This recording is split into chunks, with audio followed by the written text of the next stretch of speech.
Russian President Vladimir Putin declared a 36-hour unilateral ceasefire in Ukraine, timed for the Orthodox Christmas, a move that at least one Ukrainian official derided as a propaganda gesture that will likely do little to foster real negotiations or otherwise change the trajectory of the war. Putin ordered the Russian military to obey a temporary ceasefire, along the entire line of contact between the parties in Ukraine, according to a statement from the Kremlin. The halt in Russian fighting is supposed to last from noon on Friday, January 6, until midnight on Saturday, January 7, in observance of the Orthodox Christmas holiday.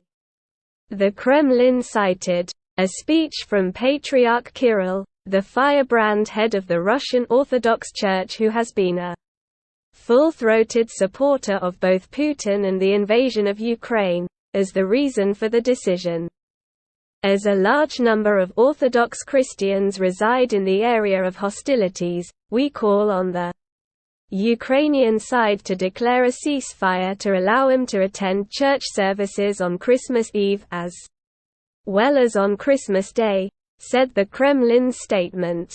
A pause in the fighting after months of an increasingly bloody conflict would typically be a welcome development, but this announcement has largely been dismissed by Ukraine and some of its Western partners as an obvious political ploy. A top Ukrainian official, Mikhailo Podolyak, wrote on Twitter that the Russian Federation must leave the occupied territories, only then will it have a temporary truce.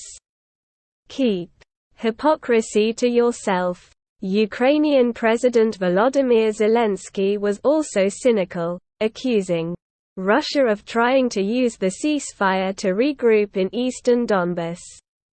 They now want to use Christmas as a cover, albeit briefly, to stop the advances of our boys in Donbas and bring equipment, ammunition, and mobilized troops closer to our positions, Zelensky said.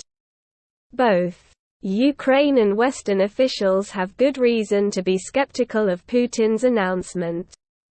Beyond Russia's spotty record of committing to ceasefires, this truce is more a propaganda move for a domestic audience than a genuine gesture of goodwill toward Ukraine.